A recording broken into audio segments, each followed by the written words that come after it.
আমার প্রাণাধিক প্রিয় লাখতে জিগার আজিজ তালেবানে উলুমে নবুয়ত, সামনে উপবিষ্ট আমার অত্যন্ত শ্রদ্ধাভাজন দীনদার পরহেজগার আল্লাহ প্রেমিক রসুল প্রেমিক উলামা প্রেমিক ধর্মপ্রাণ ভাই ও বন্ধুগণ,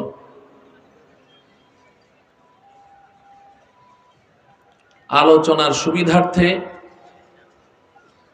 ভূমিকা স্বরূপ আমি দুটো কথা আপনাদের সম্মুখে পেশ করছি।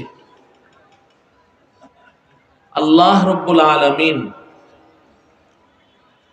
হযরতে আদম আলা নবিয়িনা ওয়া আলাইহিস সালাতু ওয়াস সালাম থেকে আরম্ভ করে আমাদের নবীজির পূর্ব পর্যন্ত তথা হযরতে ঈসা আলাইহিস সালাম পর্যন্ত যত নবী রাসূল দুনিয়াতে পাঠিয়েছেন, সমস্ত নবী রাসূলের উম্মতগণের চেয়ে আল্লাহ রব্বুল আলামিন আখিরি পয়গম্বর হযরত মুহাম্মদ মুস্তাফা সাল্লাল্লাহু আলাইহি ওয়াসাল্লামের উম্মত তথা আমাকে আপনাকে সবচেয়ে বেশি ভালোবাসেন, সবচেয়ে বেশি মুহাব্বত করেন।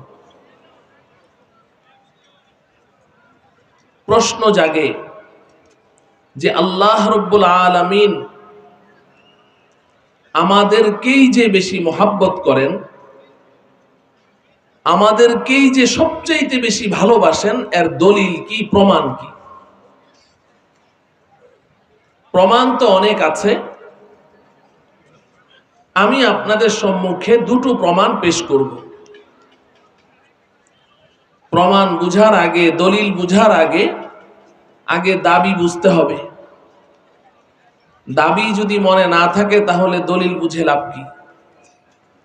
দাবি হচ্ছে পূর্বের সমস্ত উম্মতের চেয়ে আল্লাহ রব্বুল আলামিন আমাদেরকেই সবচেয়ে বেশি ভালোবাসেন, আমাদেরকেই সবচেয়ে বেশি মুহাব্বত করেন।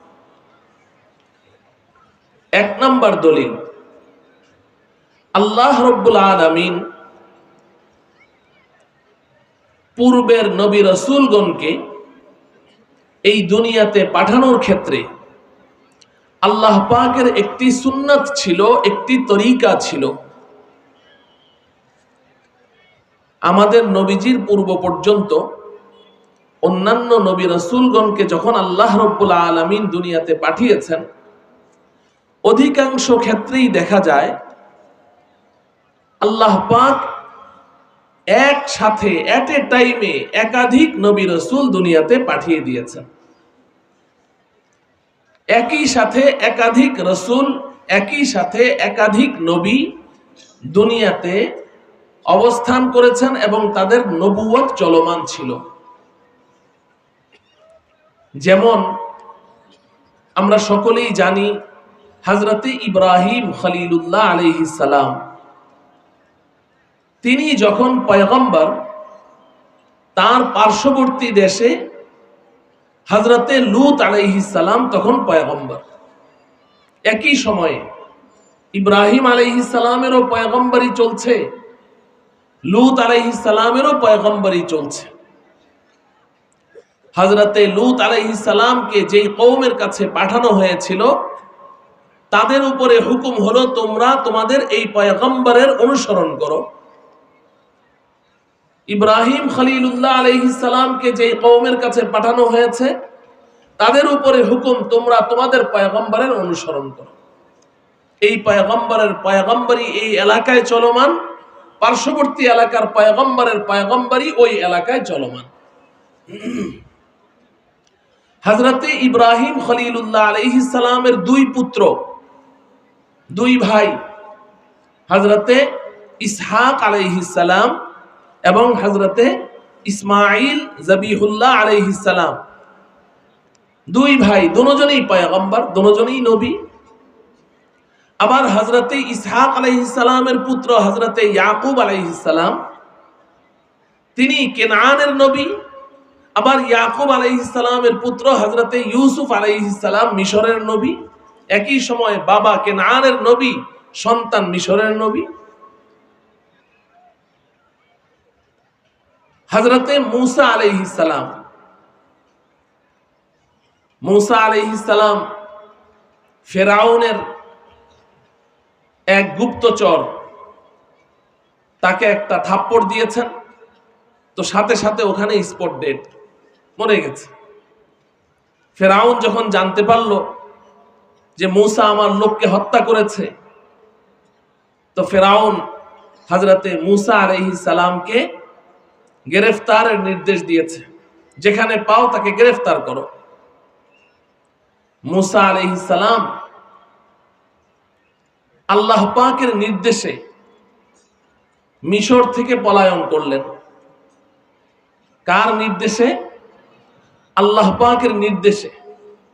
এই কথাটা সাথে এখন অ্যাড করতে হয়। শুধু যে বলবো মুসা আলাইহিস সালাম মিশর ছেড়ে পলায়ন করলেন, তো ভয় হয় কেউ আবার বলে ফেলবে যে মুসার মিশর ছেড়ে যাওয়া ঠিক হয় নাই। এজন্য সাথে বলতে হয় যে কার নির্দেশে? আল্লাহর নির্দেশে। নবী রাসূল পয়গম্বরগণ যত কথা বলেন, যত কাজ করেন, কার নির্দেশে? আল্লাহর নির্দেশে। অতএব কেউ যদি কোনো পয়গম্বরের ভুল ধরে, বলে যে অমুক পয়গম্বর এই ভুল করেছে, তার এই কথাটা ভুল ছিল, তার এই কাজটা ভুল ছিল, তাহলে প্রকারান্তরে সে পয়গম্বরের ভুল তো ধরলো না, সে ভুল ধরলো কার? জোরে বলেন না কেন? আল্লাহর ভুল ধরেছে। কারণ মুসা আলাইহিস সালাম তো নিজে থেকে যাননি, আল্লাহ পাকের হুকুমে গিয়েছেন।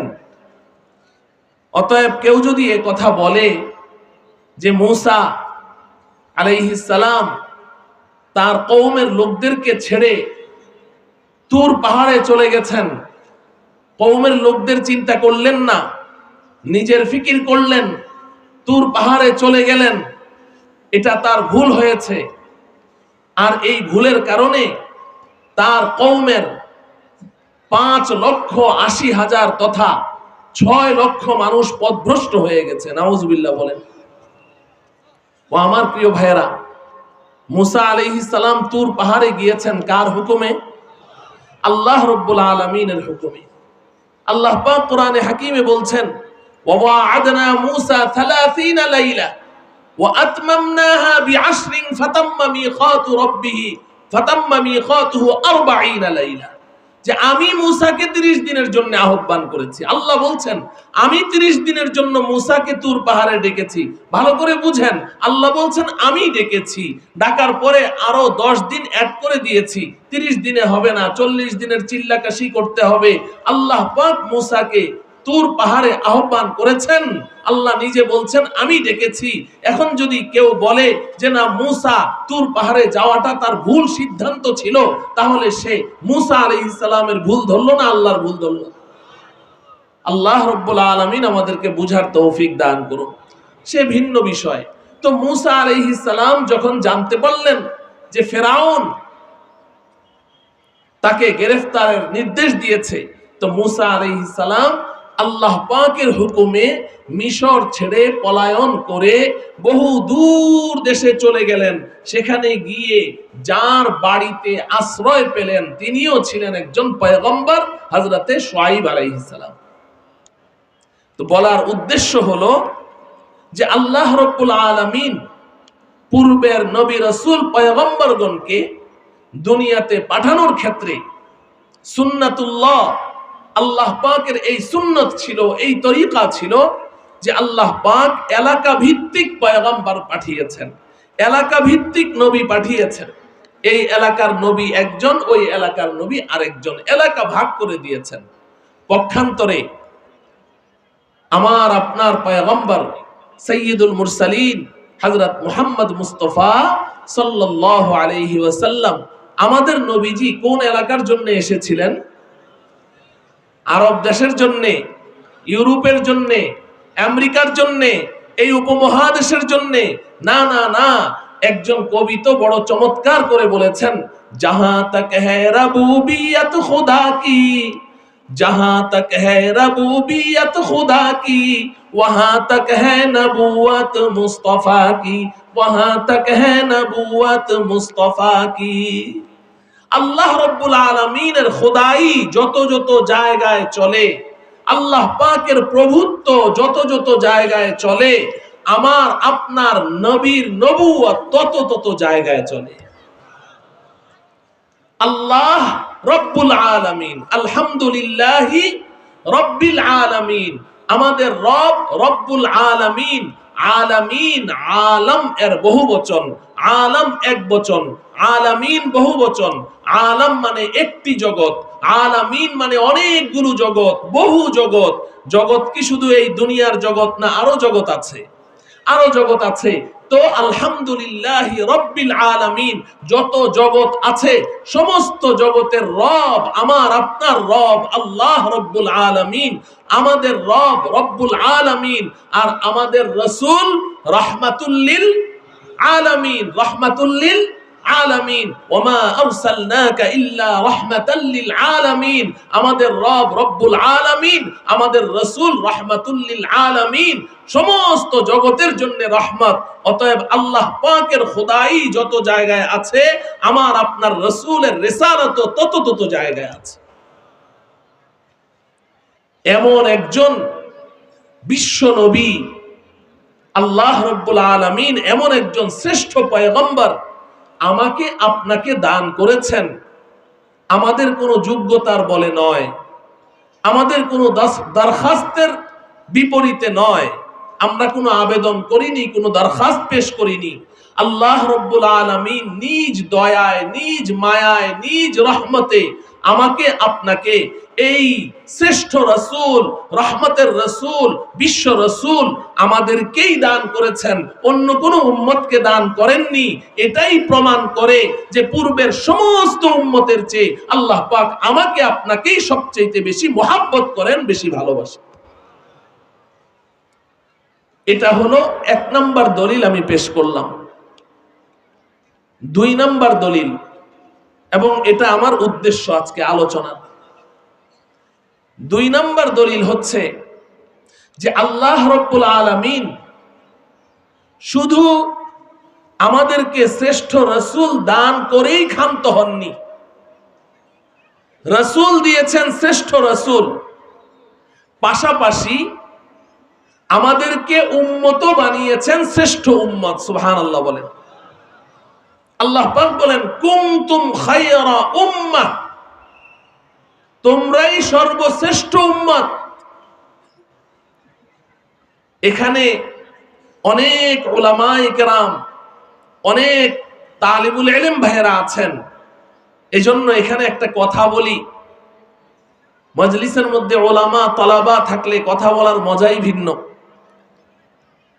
দেখেন, আল্লাহ রব্বুল আলামিন আমাদের শ্রেষ্ঠত্ব বর্ণনা করতে গিয়ে বলেছেন কুনতুম খায়রা উম্মাহ। যদি এর শাব্দিক অনুবাদ করেন তাহলে অর্থ কি দাঁড়াবে? তোমরা শ্রেষ্ঠ উম্মত ছিলে। কুনতুম অর্থ কি? তোমরা ছিলে। কুনতুম খায়রা উম্মাহ, তোমরা শ্রেষ্ঠ উম্মত ছিলে। কথাটা শুনতে কেমন লাগে? যদি আপনার বাবা আপনাকে ডেকে বলে যে বেটা তুই তো ভালোই ছিলি, তুই তো ভালোই ছিলি, এর অর্থ কি এখন ভালো নেই। এই কথাটা শুনলে আপনার মন খারাপ হয়ে যাবে না? যে আমি ভালো ছিলাম, তার মানে কি এখন ভালো নেই? তো আল্লাহ রব্বুল আলামিন বলছেন কুনতুম খায়রা উম্মাহ, তোমরা শ্রেষ্ঠ উম্মত ছিলে, তার মানে এখন নাই, এরকম বোঝা যায়। এর অর্থ কি? শাইখুত তাফসীর আল্লামা ইদ্রিস কান্ধলভী রহমতুল্লাহি আলাইহি মিশকাতের শরহ, মিশকাতুল মাসাবিহের শরহ আত-তা'লিকুস সাবিহের মধ্যে এই প্রশ্নের জবাব দিয়েছেন। এই জবাবটা বুঝার আগে আমাদের বুঝতে হবে যে আল্লাহ রব্বুল আলামিন তিনি, তার কোনো শুরু নেই। শুরু আছে কি? যার কোনো শুরু নেই তাকে বাংলা ভাষায় আমরা কি বলি? অনাদি। কি বলি বলেন? অনাদি। যার কোনো আদি নেই। আদি মানে শুরু। অনাদি, আল্লাহ পাক অনাদি, তার কোনো আদি নেই। আপনাদের ভাষায় আপনারা বলেন অনাদি, আর শরীয়তের পরিভাষায় বলে আজালি। আজালি, যার কোনো শুরু নেই। তো আল্লাহ পাকের শুরু নেই, আল্লাহ অনাদি, আল্লাহ আজালি। আবার আল্লাহ পাকের কোনো শেষও নেই। শেষ আছে কি? যার কোনো শেষ নেই তাকে আমরা বাংলা ভাষায় কি বলি? অনন্ত। কি বলি? অনন্ত। তো আল্লাহ পাক অনাদি, আল্লাহ পাক অনন্ত। অনাদিকে শরীয়তের ভাষায় বলে আজালি, আর যার অন্ত নেই, শেষ নেই, তাকে বলে আবাদি। তো আল্লাহ পাক আজালি ভি, আবাদি ভি। আল্লাহ অনাদি, আজালি, আল্লাহ অনন্ত, আবাদি। আল্লাহর কোনো শুরুও নেই, শেষও নেই। এটা আমাদের ঈমানের সাথে অঙ্গাঙ্গী ভাবে জড়িত। আল্লাহ রাব্বুল আলামিনের যেমন কোনো শুরু নেই, আল্লাহ পাকের কিছু গুণ, কিছু বৈশিষ্ট্য এমন আছে যে ওই গুণগুলোরও কোনো শুরু নেই। আল্লাহ যখন থেকে আছেন, আল্লাহর সাথে ওই গুণগুলোও তখন থেকে আছে। যেমন ধরুন, ইন্নাল্লাহা সামিউম বাসীর, আল্লাহ সর্বদ্রষ্টা, সর্বশ্রোতা। আল্লাহ সব দেখেন, সব শুনেন। আল্লাহু আলিমুম বিদাতিস সুদূর, আল্লাহ পাক সব কিছু জানেন। আচ্ছা, আল্লাহ সব দেখেন কবে থেকে? কথা বলেন, এর কোনো শুরু আছে? আল্লাহ সব শুনেন কবে থেকে? কোনো শুরু আছে? আল্লাহ সব জানেন কবে থেকে? কোনো শুরু আছে? তাহলে আল্লাহ পাক যেমন আজালি, আল্লাহর যেমন কোনো শুরু নেই, আল্লাহর ইলমেরও কোনো শুরু নেই। আল্লাহ যখন থেকে আছেন, আল্লাহর ইলমও তার সাথে তখন থেকে আছে। এবার বুঝেন কুনতুম খায়রা উম্মাহ অর্থ কি? শাইখুত তাফসীর আল্লামা ইদ্রিস কান্দলভী রাহমাতুল্লাহ আলাইহি বলেন যে আল্লাহ পাক আমাদেরকে বলছেন কুনতুম খায়রা উম্মাহ, তোমরা শ্রেষ্ঠ উম্মত ছিলে। আরে আমরা তো আসলাম দুনিয়াতে সবার পরে, আমরা শ্রেষ্ঠ উম্মত ছিলাম আবার কবে? তো শাইখুত তাফসীর আল্লামা ইদ্রিস কান্দলভী বলেন যে আল্লাহ পাক বলেন, এই আখিরি পয়গম্বরের উম্মতেরা, তোমরা যে শ্রেষ্ঠ উম্মত, এই সিদ্ধান্ত আমি পরে গ্রহণ করিনি। তোমাদেরকে রাহমাতুল লিল আলামিন আমি আমার রাসূলকে দেওয়ার পরে সিদ্ধান্ত নেইনি, বরং তোমরা যে শ্রেষ্ঠ উম্মত, আমি যখন থেকে আছি, আমি যেমন আজালি, আমার ইলম তেমন আজালি। আমার যেমন শুরু নেই, আমার ইলমেরও শুরু নেই। যখন থেকে আমি আছি, যখন থেকে আমার ইলম আছে, তখন থেকে আমি সিদ্ধান্ত নিয়েছি তোমরাই আমার কাছে শ্রেষ্ঠ উম্মত। আমার ইলমে আজালির মধ্যেই তোমরা শ্রেষ্ঠ উম্মত ছিলে, পাঠিয়েছি সবার শেষে। এজন্য নবীজি সাল্লাল্লাহু আলাইহি সাল্লাম বলেন, নাহনুল আখিরুন আস-সাবিকুন ইয়াউমাল কিয়ামা, যে আমরা দুনিয়াতে এসেছি সবার শেষে, কিন্তু হাসরের ময়দানে সবার আগে। তো একদিকে আল্লাহ রাব্বুল আলামিন আমাদেরকে শ্রেষ্ঠ পয়গম্বর দান করেছেন, আরেকদিকে আল্লাহ রাব্বুল আলামিন আমাদেরকেই সমস্ত উম্মতের মধ্যে সর্বশ্রেষ্ঠ উম্মত বলে ঘোষণা দিয়েছেন।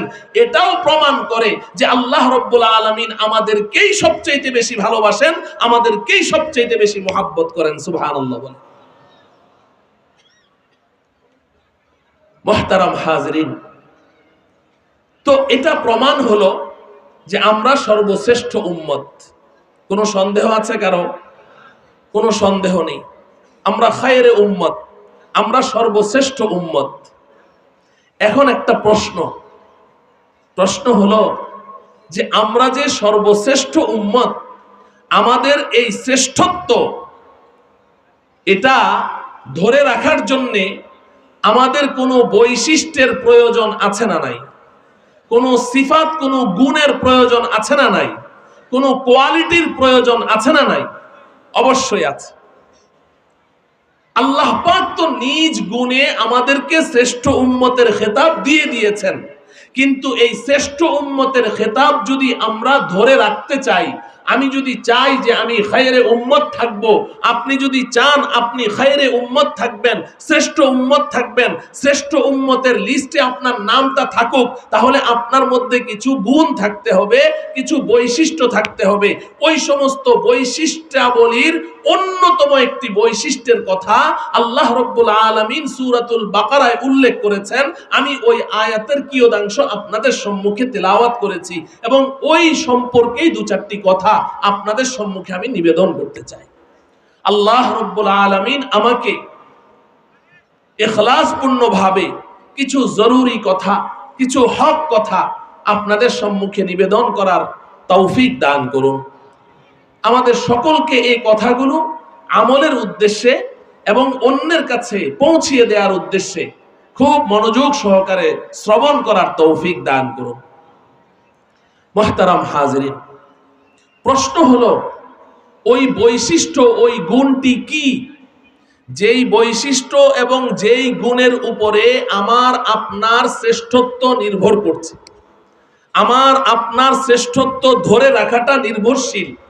যতদিন ওই বৈশিষ্ট্য আমি ধরে রাখতে পারবো ততদিন আমি খায়রে উম্মত থাকবো।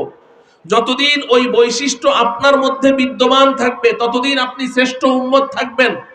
যখন ওই বৈশিষ্ট্য থেকে আপনি এদিক সেদিক সরে যাবেন তো আপনি আর শ্রেষ্ঠ উম্মত থাকবেন না। ওই বৈশিষ্ট্যটি কি? আল্লাহ রাব্বুল আলামিন কোরআনে হাকিমে ইরশাদ করছেন, ওয়াকাযালিকা জাআলনাকুম উম্মাতান ওয়াসাতা। বাস, আল্লাহ পাক বলেন, এই আখিরি পয়গম্বরের উম্মতেরা, তোমাদেরকে যে আমি শ্রেষ্ঠ উম্মত বানিয়েছি, তোমাদের বৈশিষ্ট্য কি জানো? তোমাদের বৈশিষ্ট্য হলো আমি আল্লাহ তোমাদেরকে মাঝখানের উম্মত বানিয়েছি। মাঝখানের উম্মত, উম্মাতান ওয়াসাতা। ওয়াসাত, ওয়াও সিন ত, তিনটা অক্ষর, তিনটা হরফ। এই ওয়াসাত হচ্ছে এই উম্মতের এমন বৈশিষ্ট্য যে এই সিফাতে ওয়াসাত, এই ওয়াসাত যার মধ্যে বিদ্যমান থাকবে সে হবে খায়রে উম্মত, শ্রেষ্ঠ উম্মত।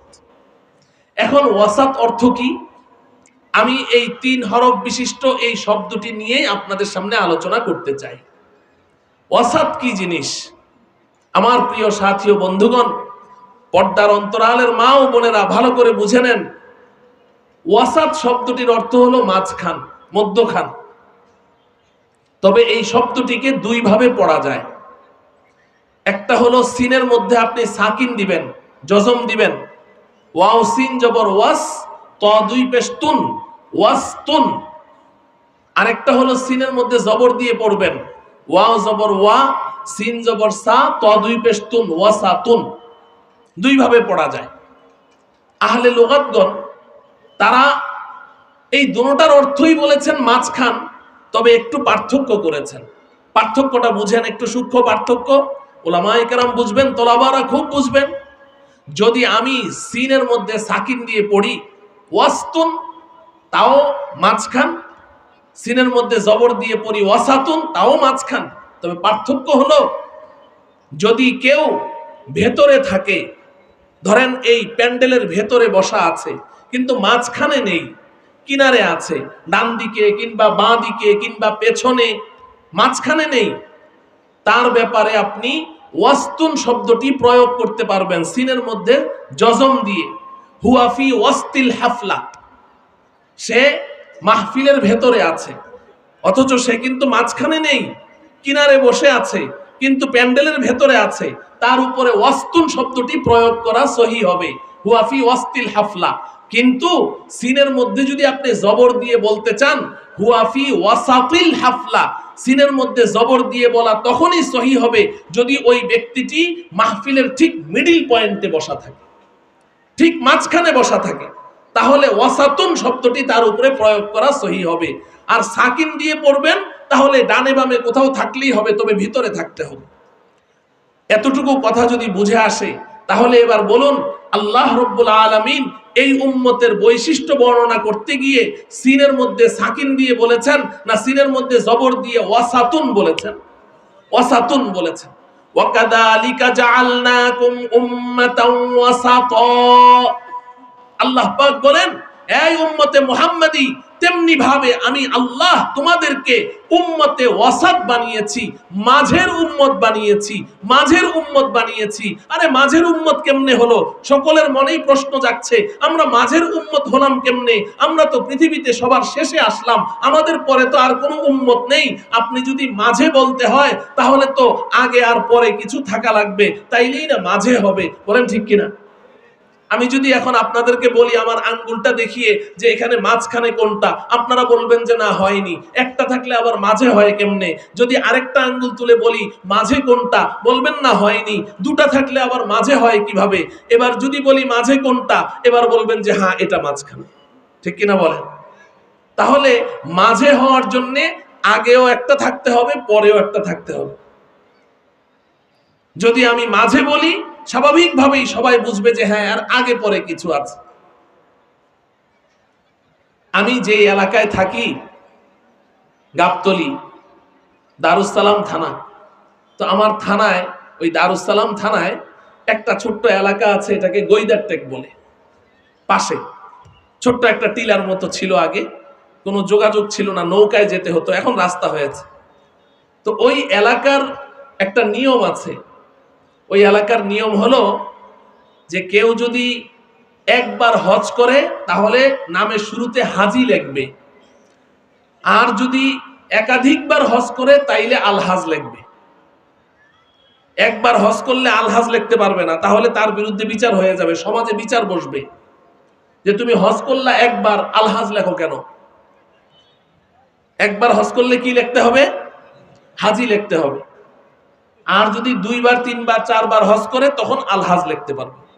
এখন ওই এলাকার এক ভদ্রলোক, সে হজ করেছে 3 বার, কিন্তু এলাকার মানুষ সব তাকে হাজি বলে, আলহাজ বলে না। বেচারার মনে অনেক কষ্ট যে আমি হজ করলাম 3টা, কিন্তু মানুষ তো জানলো না, সবাই তো ভেবেছে আমি হজ একটাই করেছি, মনে অনেক কষ্ট। এখন মানুষকে জানান দিবে কিভাবে? রিকশায় যদি একটা মাইক লাগিয়ে এলান করে যে ভাই আমি হজ 3 বার করেছি, এটা তো শরমের কথা। তো এখন মানুষকে তো বুঝাতে হবে আমি 3 বার হজ করেছি।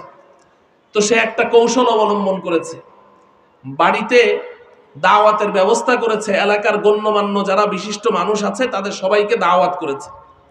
বাড়িতে দাওয়াত করে এরপরে যখন মেহমানরা খানা খেতে বসলো, তো এখন মেহমানদের সামনে বসে দরজার এই প্রান্ত থেকে পেছনে ঘরের দিকে তাকিয়ে বিবি সাহেবকে ডাকে, ডেকে বলে এই আমার মধ্যম হজের বাটিটা পাঠাও তো।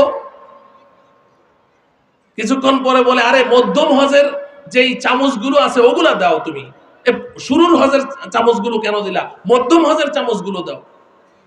এই একটু পরে পরে খালি মধ্যম হজের বাটি চায়, মধ্যম হজের চামচ চায়, মধ্যম হজ থেকে আনা প্লেটগুলা চায়, মধ্যম হজ থেকে আনা কাপগুলা চায়।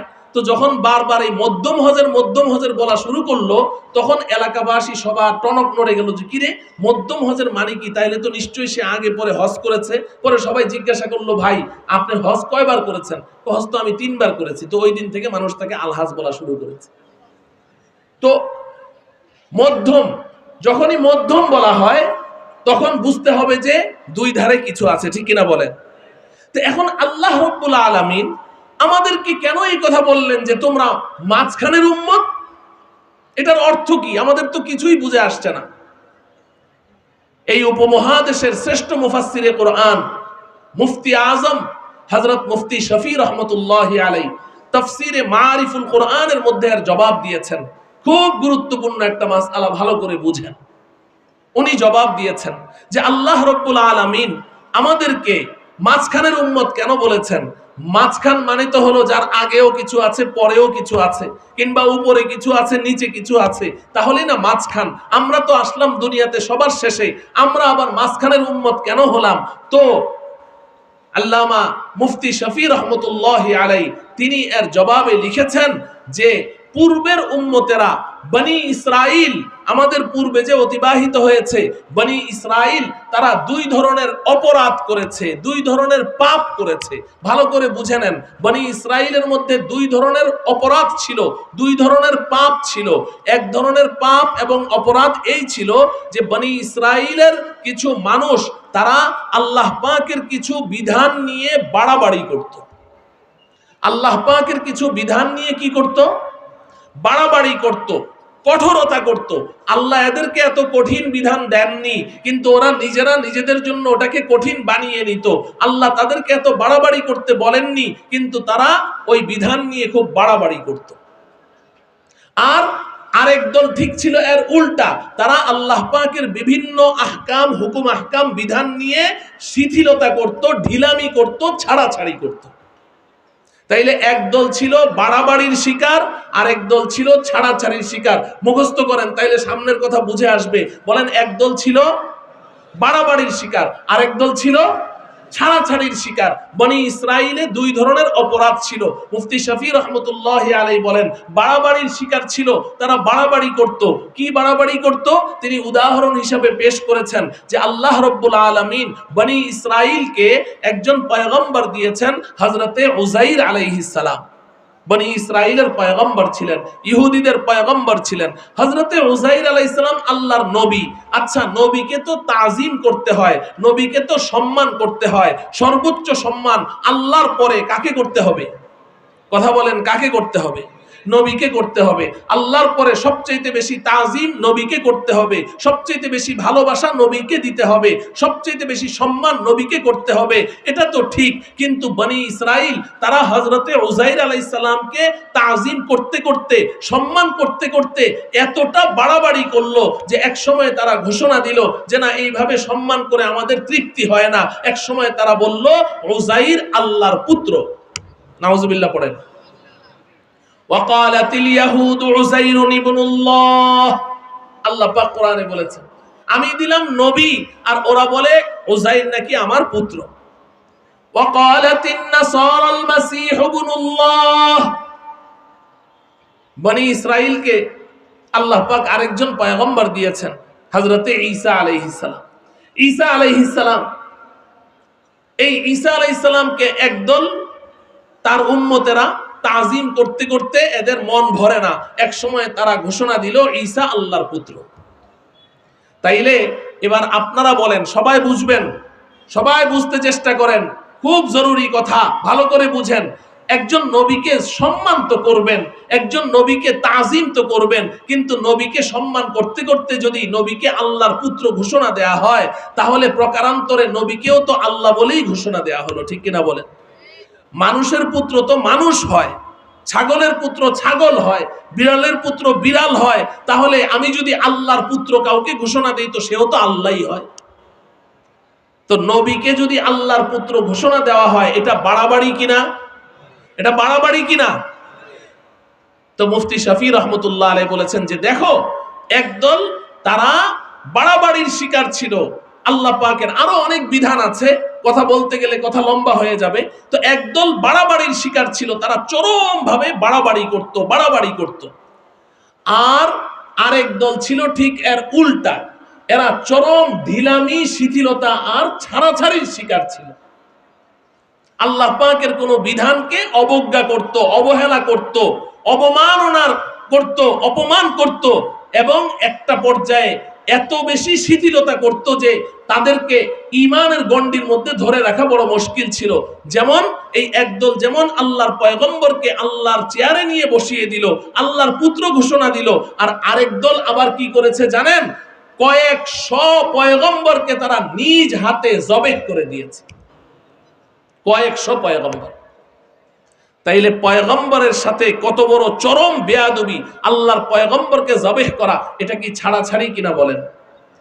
তো মুফতি শফি রহমতুল্লাহ আলাইহি দেখালেন যে বনি ইসরাইলের মধ্যে দুইটা দোষ ছিল, একদল ছিল বাড়াবাড়ির শিকার, আরেক দল ছিল ছাড়াছাড়ির শিকার। এবার আসেন, আল্লাহ রাব্বুল আলামিন আমাদের শ্রেষ্ঠত্বের যেই গুণটি বর্ণনা করেছেন, যেই গুণের উপরে আমাদের শ্রেষ্ঠত্বের ভিত্তি রাখা হয়েছে, যেই বৈশিষ্ট্য, যেই কোয়ালিটির উপরে আমাদের এই উম্মতের শ্রেষ্ঠত্বের ভিত্তি রাখা হয়েছে, সেই কোয়ালিটি কি? ওয়াসাত। কি কোয়ালিটি? কি ওয়াসাত। মনে রাখেন শব্দটি। আল্লাহ বলছেন, এই উম্মতে মুহাম্মাদি বনি ইসরাইল একদল ছিল বাড়াবাড়ির শিকার, আরেক দল ছিল ছাড়াছাড়ির শিকার। আমি আল্লাহ তোমাদেরকে শ্রেষ্ঠ উম্মত ঘোষণা দিলাম। তোমাদের বৈশিষ্ট্য হলো, তোমাদের মধ্যে থাকবে না কোনো বাড়াবাড়ি, তোমাদের মধ্যে থাকবে না কোনো ছাড়াছাড়ি। তোমরা উম্মতে ওয়াসাত, মাঝখানের উম্মত, অর্থাৎ মধ্যম পন্থা অবলম্বনকারী, ভারসাম্যপূর্ণ উম্মত হিসেবে আমি আল্লাহ তোমাদেরকে সৃষ্টি করেছি। আমি আশা করি এই উম্মতের শ্রেষ্ঠত্বের যেই ভিত্তি, যেই বেনা ওয়াসাত, এর অর্থ আপনারা বুঝতে পেরেছেন। বুঝছেন তো? উম্মতে ওয়াসাত কি জিনিস বুঝছেন তো? আমাদের মধ্যে আল্লাহ বলছেন বনি ইসরাইলের মধ্যে যেমন বাড়াবাড়ি ছিল, তোমাদের মধ্যে কোনো বাড়াবাড়ি থাকবে না। বনি ইসরাইলের মধ্যে যেমন ছাড়াছাড়ি ছিল, তোমাদের মধ্যে কোনো ছাড়াছাড়ি থাকবে না। তোমরা হলে ভারসাম্যপূর্ণ মধ্যম পন্থা অবলম্বনকারী উম্মত। মুহতারাম হাজিরিন, তো আমরা তো এটা বুঝলাম যে আমাদের শ্রেষ্ঠত্বের ভিত্তি হচ্ছে আমরা মধ্যম পন্থা অবলম্বনকারী উম্মত, উম্মতে ওয়াসাত। কি উম্মত? উম্মতে ওয়াসাত শব্দটা মনে রাখেন, উম্মতে ওয়াসাত। তো আল্লাহ তো বলছেন আমরা উম্মতে ওয়াসাত, এজন্য আমরা শ্রেষ্ঠ উম্মত। আমাদের মধ্যে বাড়াবাড়িও নাই, ছাড়াছাড়িও নাই। কিন্তু আমি এখন আপনাদের কাছে জানতে চাই, আপনারা ইনসাফপূর্ণ ভাবে জবাব দেন, আমাদের মধ্যে বাড়াবাড়ি আছে না নাই? জোরে বলতে হবে। আমাদের মধ্যে ছাড়াছাড়ি আছে না নাই? বাড়াবাড়িও আছে, ছাড়াছাড়িও আছে। তো আল্লাহ তো বলছেন আমাদেরকে মধ্যম পন্থা অবলম্বনকারী উম্মত হিসেবে সৃষ্টি করেছেন। আমাদের মধ্যে বাড়াবাড়িও থাকবে না, ছাড়াছাড়িও থাকবে না, তবেই আমরা শ্রেষ্ঠ উম্মত। কিন্তু আপনারাই সমস্বরে চিৎকার করে জবাব দিলেন আমাদের মধ্যে বাড়াবাড়িও আছে, ছাড়াছাড়িও আছে। হ্যাঁ হ্যাঁ বন্ধু, অবশ্যই আছে। আমরা বাড়াবাড়িরও শিকার, ছাড়াছাড়িরও শিকার। তো এখন যদি আমাদের মধ্যে বাড়াবাড়ি থাকে, তাহলে কি শ্রেষ্ঠ উম্মতের লিস্টে নাম থাকবে? আমাদের মধ্যে যদি ছাড়াছাড়ি থাকে, তাহলে শ্রেষ্ঠ উম্মতের লিস্টে কি নাম থাকবে? না। তাহলে আমাদেরকে বাড়াবাড়িও বর্জন করতে হবে, ছাড়াছাড়িও বর্জন করতে হবে, এবং উম্মতে ওয়াসাত তথা মধ্যম পন্থা অবলম্বনকারী উম্মতের খাতায় নাম রাখতে হবে। তবেই আমরা শ্রেষ্ঠ উম্মত থাকবো। বলেন ঠিক কিনা? আল্লাহ রাব্বুল আলামিন আমাদেরকে মৃত্যু পর্যন্ত এই উম্মতে ওয়াসাতের লিস্টে থেকে বাড়াবাড়ি এবং ছাড়াছাড়ি এগুলোকে বর্জন করে চলার তৌফিক দান করুন। এখন প্রশ্ন হলো, আমাদের মধ্যে বাড়াবাড়ি আছেটা কি, ছাড়াছাড়ি আছেটা কি? বললেন তো আছে। অনেকে বুঝে বলেছে, অনেকে না বুঝেই তালে তালে বলেছে যে হ্যাঁ বাড়াবাড়ি আছে। কারণ প্রশ্নের ধরন শুনলেও তো বোঝা যায়।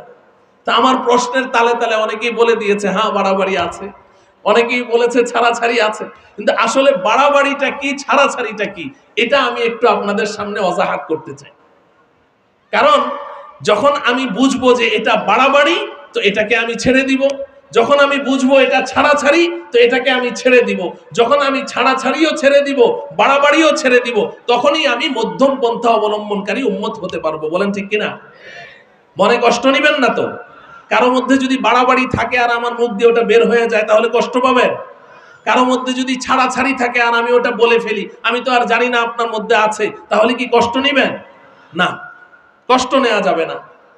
উলামায়ে কেরামের জিম্মাদারি, দায়িত্ব বলার, যেটা হক আল্লাহ তাআলা তাদেরকে বুঝার তৌফিক দিয়েছেন, তাদের জিম্মাদারি এটা বলার। মানা না মানা এটা তো আপনার ব্যক্তিগত ব্যাপার। মুহতারাম হাজিরিন, আমরা অনেক ক্ষেত্রে আমরা ছাড়াছাড়ির শিকার। এখন তো দলাদলি, ফেরকাবন্দি, উম্মত এখন বিভিন্ন দলে বিভক্ত। কেউ কাউকে মানতে রাজি না। যে যেটা বুঝে বাস ওটাই সঠিক, অন্যের কথা মানতে কেউ রাজি না। এই যে ছাড়াছাড়ি, এটা বিস্তারিত আলোচনা করতে তো অনেক লম্বা সময় লাগবে। আবারও যদি আল্লাহ রাব্বুল আলামিন আপনাদের সাথে মোলাকাত করান, তাহলে আমি এ বিষয়ে ইনশাআল্লাহ বিস্তারিত দালিলিক আলোচনা করব।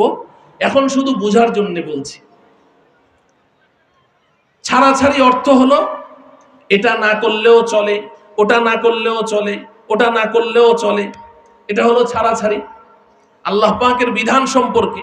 উদাহরণস্বরূপ আমি বললাম যে নামাজের মধ্যে টুপি মাথায় না দিলেও চলে, নামাজের মধ্যে টুপি মাথায় না দিলেও চলে।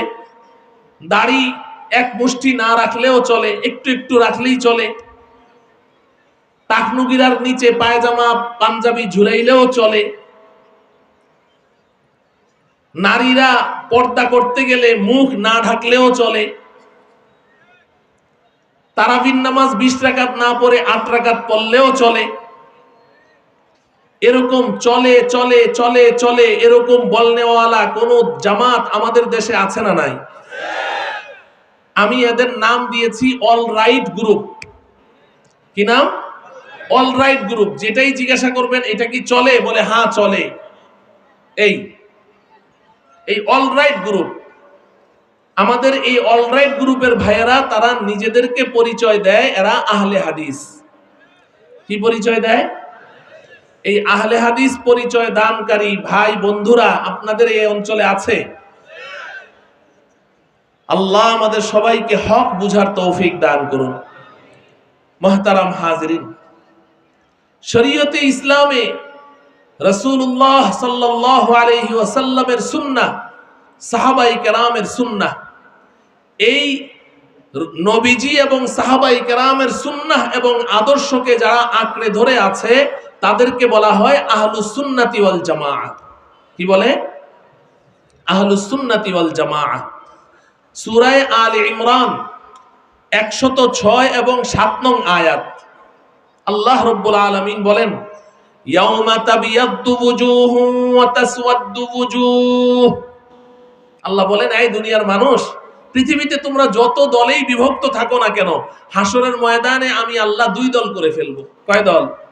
হাসরে আর 3 নম্বর দল থাকবে না। কয় দল থাকবে? 2 দল। আল্লাহ বলছেন তাবিয়াদ্দু ওয়ুজুহ তাসওয়াদ্দু ওয়ুজুহ, 2 দল হবে। এক দল তারা বড় সৌভাগ্যবান, এদের চেহারাগুলো আলোক উজ্জ্বল হবে, নূরে নূরান্বিত হবে, জ্বলজ্বল করতে থাকবে। সুবহানাল্লাহ পড়েন। ওয়া তাসওয়াদ্দু ওয়ুজুহ, আর আরেক দল তাদের চেহারাগুলো হবে নিকোষ কালো, বিভৎস, ভয়ানক, দেখলেই ভয় লাগবে। আল্লাহ বলছেন ফাআম্মাল্লাযীনা আসওয়াদ্দাত ওয়ুজুহুহুম আকাফারতুম বা'দা ঈমানিকুম ফাযূকুল আযাবা বিমা কুনতুম তাকফুরুন। যাদের চেহারাগুলো নিকোষ কালো থাকবে, খোলাসা কালাম হলো তাদেরকে আল্লাহ রাব্বুল আলামিন জাহান্নামে নিক্ষেপ করবেন। ওয়া আম্মাল্লাযীনা বিয়াদ্দাত ওয়ুজুহুহুম ফাফি রাহমাতিল্লাহ হুম ফিহা খালিদুন। আর যাদের চেহারাগুলো নূরে নূরান্বিত থাকবে, জ্বলজ্বল করতে থাকবে, আলোকিত থাকবে, আল্লাহ পাক তাদেরকে রহমতের চাদর দিয়ে পরিবেষ্টন করে তাদেরকে জান্নাতে প্রবেশ করিয়ে দিবেন। হুম ফিহা খালিদুন, ওরা চিরকাল জান্নাতে থাকবে।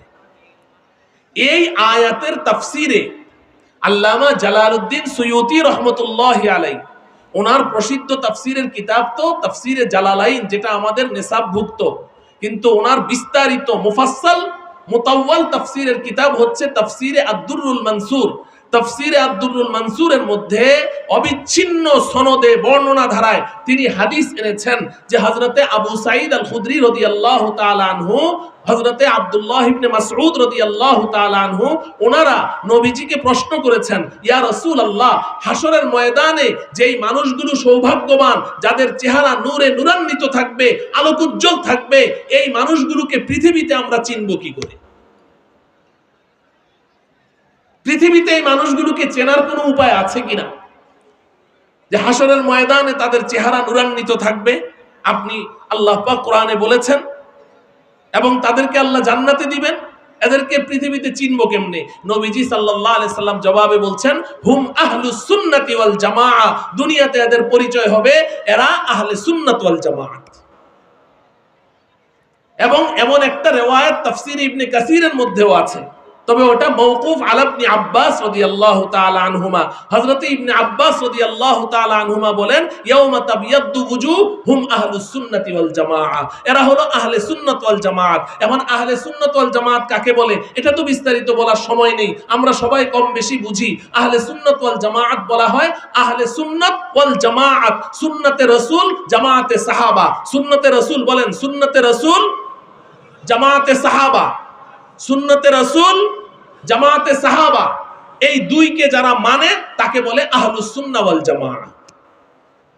এই কথাটা নবীজি সাল্লাল্লাহু আলাইহি ওয়াসাল্লাম তিরমিজি শরীফের একটি হাদিসে বলেছেন। হযরতে আনাস ইবনে মালিক রাদিয়াল্লাহু তাআলা আনহু থেকে হাদিসটি বর্ণিত। হযরতে আনাস ইবনে মালিক রাদিয়াল্লাহু তাআলা আনহু তিনি বলেন, যে নবীজি সাল্লাল্লাহু আলাইহি ওয়াসাল্লাম আমাদেরকে লক্ষ্য করে বলেছেন, ইন্না বানি ইসরাঈলা তাফাররাকাত আলা 72 মিল্লাহ। এই আমার সাহাবারা শুনো, বনি ইসরাইল তো 72টা দলে বিভক্ত হয়ে গিয়েছিল। ওয়া তাফতারিকু উম্মতি আলা 73 মিল্লাহ। আমার উম্মত 73টা দলে বিভক্ত হবে। কুল্লুহুম ফিন্নার। এই 73 দলের মধ্যে 72টি দল জাহান্নামী হবে। ইল্লা মিল্লাতা ওয়াহিদা। একটি মাত্র দল জান্নাতি হবে। সুবহানাল্লাহ। ক্বালু মান হিয়া ইয়া রাসূলুল্লাহ। সাহাবায়ে কেরাম জানতে চাইলেন, ইয়া রাসূলুল্লাহ, ওই 72 দলের পরিচয় আমরা জানতে চাই না। ওরা তো পথভ্রষ্ট, ওরা তো জাহান্নামী, ওদের দলে আমরা থাকতে চাই না। ওই যে একটা দলের কথা বললেন, নাজাত প্রাপ্ত, মুক্তি প্রাপ্ত, আমাদেরকে ওই দলের পরিচয় বলে দেন, আমরা নিজেদেরকে তাদের অন্তর্ভুক্ত করতে চাই। নবীজি বললেন, মা আনা আলাইহি ওয়া আসহাবি। ভালো করে বুঝেন, নিজের পরিচয় জানতে চেষ্টা করেন। এখন চারদিক থেকে কিন্তু আপনাদেরকে টানছে। নিজের পরিচয় বুঝেন, আহলে হক বুঝেন, সত্যের পথের পথিক কারা এটা বুঝেন। এটা বুঝতে হবে, না হলে কোনো ওজর আল্লাহর দরবারে চলবে না। নবীজি সাফ করে বলে দিয়েছেন, মা আনা আলাইহি ওয়া আসহাবি। এই আমার সাহাবীরা শুনো, আমি এবং আমার সাহাবারা যেই সুন্নাহ এবং আদর্শের উপরে প্রতিষ্ঠিত আছি, এই আমার এবং আমার সাহাবাদের সুন্নাহ এবং আদর্শকে যারা আঁকড়ে ধরে থাকবে, একমাত্র তারাই সত্যের পথের পথিক, নাজাত প্রাপ্ত, মুক্তি প্রাপ্ত জামাত। তাইলে রাসূলের সুন্নাহ এবং সাহাবায়ে কেরামের জামাতের আদর্শকে যারা মানে, তাদেরকে কি বলে? আহলে সুন্নাত ওয়াল জামাত। বলেন কি বলে? আহলে সুন্নাত ওয়াল জামাত। এবার বুঝে থাকলে বলেন, আহলে সুন্নাত ওয়াল জামাত শুধু রাসূলের সুন্নাহ মানলে হয়? শুধু সাহাবার সুন্নাহ মানলে হয়? কি করতে হবে? দুটোটাই মানতে হবে। তাহলে আহলে সুন্নাত ওয়াল জামাত। এখন আমি আমার যেই ভাইদের কথা আপনাদেরকে বলছি, যে এরা ছাড়াছাড়ির শিকার, এরা বলে আমরা রাসূলের সুন্নাহ মানতে রাজি আছি, কিন্তু সাহাবাদেরকে মানতে রাজি না। এরা সাহাবাদেরকে মানে না। আর সাহাবাদেরকে মানে না এই কারণেই আমি নিজের কানে শুনেছি, আমাদের এলাকায় ওদের একটা মসজিদ হয়েছে, মসজিদের পাশ দিয়ে যাচ্ছি, তো মুসল্লিরা তাদের ইমামকে জিজ্ঞাসা করে যে শায়েখ, ওদের ইমাম তো হলো কি শায়েখ, তো বলে যে শায়েখ, আশেপাশের সব মসজিদে তারাবি হয় 20 রাকাত, আমরা কেন পড়ি 8 রাকাত? কয় আরে 20 রাকাত তারাবি এটা ওমরের বেদাত। নাউজুবিল্লাহ পড়বেন না। 20 রাকাত তারাবি কি বলে? ওমরের বেদাত, ওমরের বেদাত। হযরতে ওমর বেদাতি ছিলেন? হযরতে ওমর বেদাতি ছিলেন? নবীজি বলছেন, লাউ কানা বাদি নাবিয়্যুন লাকানা ওমর। আমার পরে যদি আল্লাহ কাউকে নবী বানাতেন, তাহলে আমার ওমরকে নবী বানাতেন। আর এই খবিস বলছে 20 রাকাত তারাবি ওমরের বেদাত। আরেকজনে প্রশ্ন করে, শায়েখ, প্রত্যেক মসজিদে জুমার দিন আজান হয় 2টা, আমরা কেন আজান দেই 1টা? কই আরে দুই আজান, দ্বিতীয় আজান এটা উসমানের বেদাত। হযরতে ওসমান বেদাতি ছিলেন, অথচ নবীজি সাল্লাল্লাহু আলাইহি ওয়াসাল্লাম কি বলেছেন? আমি খুতবায় আপনাদের সামনে একটা লম্বা হাদিসের শেষের অর্ধেক আমি পড়েছি। হযরতে ইমামে আবু দাউদ রাহমাতুল্লাহি আলাইহি এবং ইমাম ইবনে মাজাহ রাহমাতুল্লাহ আলাইহি তাদের সুনানের মধ্যে এনেছেন, মুসনাদে আহমদ ইবনে হাম্বল সহ অসংখ্য কিতাবের মধ্যে হাদিস সহিহ। নবীজি সাল্লাল্লাহু আলাইহি সাল্লাম বলছেন, ফা ইন্নাহু মান ইয়াইশ মিনকুম বাদি ফাসায়ারা ইখতিলাফান কাসীরা। এই আমার সাহাবীরা শুনো, আমার পরে তোমরা যারা জিন্দা থাকবে, তোমরা কিন্তু অনেক মতভেদ দেখতে পাবে, অনেক মতভেদ দেখতে পাবে। তখন তোমরা কি করবে? নবীজি বলছেন, ফা আলাইকুম বিসুন্নতি ওয়া সুন্নাতিল খুলাফাইর রাশিদিন আল মাহদিয়্যিন। যখন উম্মতের মধ্যে বিভাজন সৃষ্টি হবে, ডিভাইডেশন সৃষ্টি হবে, উম্মত বিভিন্ন দল উপদলে বিভক্ত হয়ে যাবে, তখন তোমরা আমার সুন্নাহ এবং আমার হেদায়েত প্রাপ্ত খুলাফায়ে রাশিদিন সাহাবায়ে কেরামের সুন্নাহকে আঁকড়ে ধরবে। আব্দু আলাইহা বিন নওয়াজিজ, মাড়ির দাঁত দিয়ে কামড়ে ধরে থাকবে। আমার এবং আমার সাহাবাদের সুন্নাহকে কখনো ছাড়বে না। মুহতারাম হাজিরিন, তো এরা সাহাবায়ে কেরামকে মানে না, এজন্য বলে 8 রাকাত পড়লেও চলে। কিছুদিন আগে তাদের এক শায়েখ ঘোষণা দিয়েছে 4 রাকাত পড়লেও চলে, তারাবি নাকি 4 রাকাত পড়লেও চলে। তো আমি বলছি যে আর কিছুদিন অপেক্ষা করলে যদি হায়াত পাই, হয়তো নতুন আপডেট আসবে যে না পড়লেও চলে। এই হচ্ছে ছাড়াছাড়ির গ্রুপ, না পড়লেও চলে। নারীরা পর্দা করতে চেহারা না ঢাকলেও চলে। দেখেন, আমি শুধু এই একটা উদাহরণ দিই। আলোচনা তো আমি বললাম যে দালিলিক আলোচনা সুযোগ পেলে অন্যদিন করব। নারীরা পর্দা করতে বলে চেহারা না ঢাকলেও চলে, সরাসরি কোরআন বিরোধী কথা, সরাসরি কোরআন বিরোধী কথা। সূরাতুল আহজাবে আল্লাহ রাব্বুল আলামিন বলেন, ইয়া আইয়ুহান নাবিয়্যু কুল লিআজওয়াজিকা ওয়া বানাতিকা ওয়া নিসাইল মুমিনিনা ইউদনিনা আলাইহিন্না মিন জালাবিবিহিন। আমি শুধু একটা উদাহরণ দিচ্ছি বুঝার জন্য। আল্লাহ পাক আমাদের নবীজিকে ডেকে বলছেন, ইয়া আইয়ুহান নাবিয়্যু কুল্লি আজওয়াজিকা, আপনি আপনার স্ত্রীদেরকে বলেন, ওয়া বানাতিকা, আপনার মেয়েদেরকে ডেকে বলেন, ওয়া নিসাইল মুমিনিন, এবং মুমিনা নারীদেরকে ডেকে বলেন।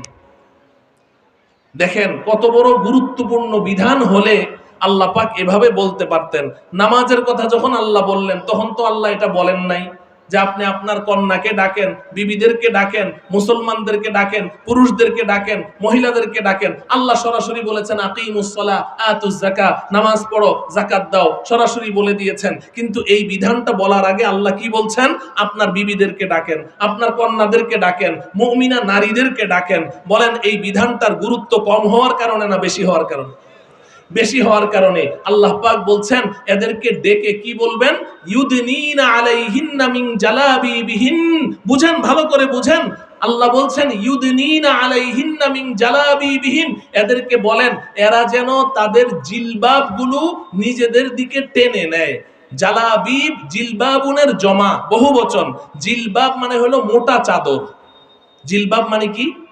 চাদর, মোটা ওড়না।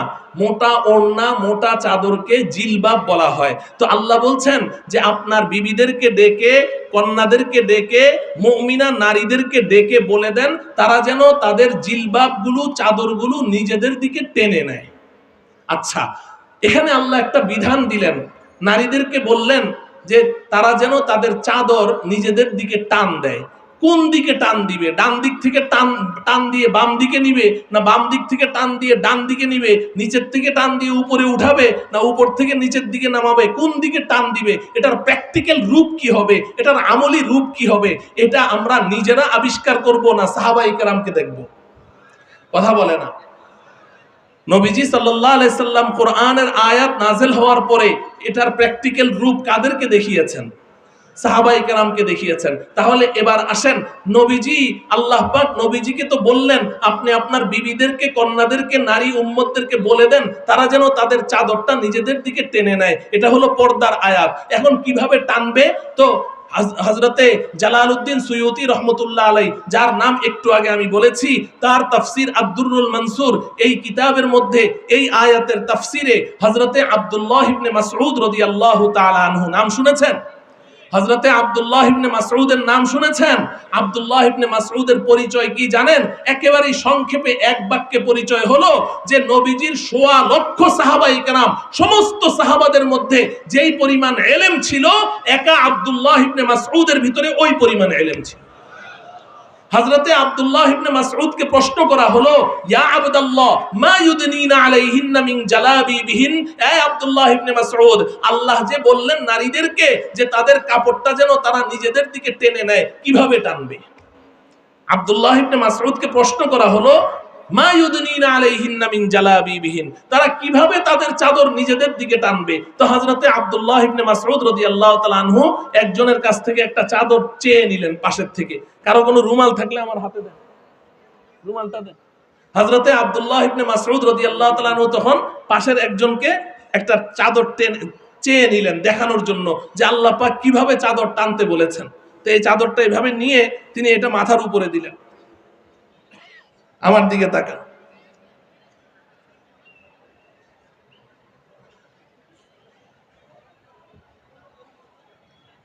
এই মাথার উপরে এইভাবে দিলেন।